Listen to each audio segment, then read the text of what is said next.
আসসালামু আলাইকুম ওয়া রাহমাতুল্লাহি ওয়া বারাকাতুহু। সম্মানিত প্রিয় বন্ধুগণ, আজকে খুবই অত্যন্ত গুরুত্বপূর্ণ একটি বিষয় নিয়ে উপস্থিত হইলাম। তো সেই বিষয়টি হচ্ছে, যে সকল ভাইয়েরা প্রিয় মানুষটিকে সময় দিতে পারেন না, আপনি অনেক হতাশার মধ্যে আছেন, অনেক দুশ্চিন্তায় উপভোগ করতেছেন। কারণ হতাশা হওয়ারই কথা যে আপনি প্রিয় মানুষটিকে সময় দিতে পারেন না। এটার মতো দুঃখ কষ্ট দুনিয়াতে আর থাকতে পারে না। কারণ আপনি পুরুষ মানুষ হয়ে প্রিয় মানুষের কাছে লজ্জিত হচ্ছেন, প্রিয় মানুষের কাছে আপনাকে শরম পাইতে হচ্ছে। তো এটার মতো লজ্জা শরম আরও দুনিয়াতে আছে কি ভাই বলেন?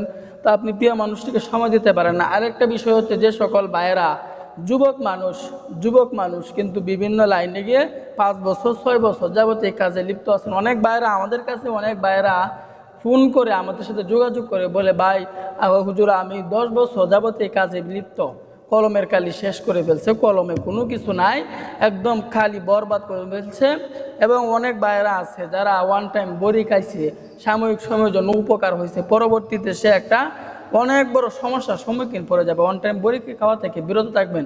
আর যাদের বয়স বেশি হয়ে গেছে, 50, 60, 70 বছর হয়ে গেছে, তো তারাও প্রিয়জনকে সময় দিতে পারেন না। আগে সপ্তাহে 2 থেকে 3 বার সময় দিতে পারতো, কিন্তু এখন একবারও সময় দিতে পারেন না। একদম হতাশা হয়ে গেছেন, একদম দুশ্চিন্তা হয়ে গেছেন। আমি আপনাদেরকে 3টি খাবারের কথা বলে দিব। এই 3টি খাবার যদি আপনারা এই নিয়মে কন্টিনিউ করতে পারেন, সেবন করতে পারেন, ইনশাআল্লাহ আপনি যতদিন দুনিয়াতে থাকবেন, যতদিন দুনিয়াতে হায়াত পাবেন, যতদিন আল্লাহ তাআলা হায়াত দিয়েছেন, আপনি ধরে রাখতে পারবেন, ক্ষমতা ধরে রাখতে পারবেন, পাওয়ার আপনি ধরে রাখতে পারবেন। তো এই ভেষজটি সেবন করার জন্য আমাদেরকে 3টি উপাদান নিতে হবে। 1 নম্বর উপাদান খেজুর। খেজুর আমরা কোন খেজুরটা নেব? খুরমা খেজুর আমরা সংগ্রহ করে ফেলব। এরপরে 2য় নম্বরে আমাদেরকে নিতে হবে ছোলা বুট। 3য় নম্বরে নেব কিশমিশ। তো এই 3টি উপাদান দিয়ে আমরা এটি কিভাবে সেবন করব, সেবন করার নিয়মটা আমি বলে দিচ্ছি, আপনারা ধৈর্য সহকারে দেখতে থাকুন। ইনশাআল্লাহ এগুলো তো প্রাকৃতিক নিয়ামত, ইনশাআল্লাহ আশাবাদী আপনি এগুলো সেবন করে যে কোনো আপনার উপকার হবে এবং অন্য মানুষকেও এটি আপনারা সেবন করার জন্য উৎসাহিত করবেন। আজকের ভিডিওটি খুবই গুরুত্বপূর্ণ, ধৈর্য সহকারে দেখতে, আজেবাজে ভিডিও না দেখে ভালো ভিডিও দেখুন, ইনশাআল্লাহ উপকার হবে, জীবন উন্নত হবে। আজেবাজে ভিডিও না দেখে, আজেবাজে ভিডিও দেখে সময় নষ্ট করতেছেন কেন?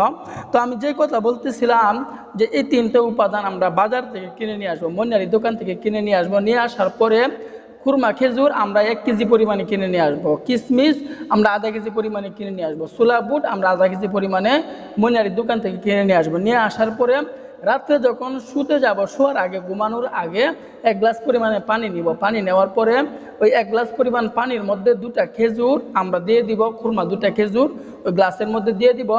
তো এরপরে আমরা কি করব? এরপরে আমরা ওই কিশমিশ থেকে 5 থেকে 6টি কিশমিশ ওই গ্লাসের মধ্যে দিয়ে দিব এবং ছোলা বুট থেকে অল্প পরিমাণে ছোলা বুট ওই গ্লাসের মধ্যে দিয়ে দিব। দেওয়ার পরে এই গ্লাসটাকে সংরক্ষিত জায়গায় রেখে দিব। রাখার পরে আমরা সকালবেলা যখন ঘুম থেকে উঠব, উঠার পরে সকালবেলা যখন ঘুম থেকে উঠছি, ঘুম থেকে উঠার পরেই আমরা ফ্রেশ হওয়ার পরে, দাঁত মাজার পরে, এরপরে আমরা যে উপাদানগুলো রাত্রি ভিজিয়ে রাখছিলাম এগুলো আমরা খেয়ে ফেলবো। খাওয়ার পরে পানিটুকু আমি সেবন করে ফেলবো। তাহলে সকালে আপনার নাস্তা হয়ে যাবে এবং শরীরে প্রোটিন আপনার যোগান হয়ে যাবে। এভাবে যদি আপনি প্রতিদিন এভাবে সেবন করতে পারেন, 1 মাস পর্যন্ত ট্রাই করে দেখুন আপনার উপকার হয় কিনা। আশাবাদী আপনার উপকার হবে, কারণ এগুলো তো আল্লাহ তাআলার দেওয়া নিয়ামত সেবন করে যদি উপকার না হয় তাহলে তো বলার কিছু নাই। ওই জন্য বলতেছি, সেবন করে দেখেন, ইনশাল্লাহ আপনার উপকার হবে। তো আল্লাহ তাআলা আবার যাদের সমস্যা বেশি, 2 বছর 3 বছর 5 বছর যাবত এই সমস্যা নিয়ে ভুগতে আছেন, বসে আছেন, আমাদের সাথে যোগাযোগ করেন, ভালো পরামর্শ দেওয়ার জন্য চেষ্টা করবেন ইনশাল্লাহ। তা আল্লাহ তাআলা আমাদের সকলকে বোঝার তৌফিক দান করুন, আমিন।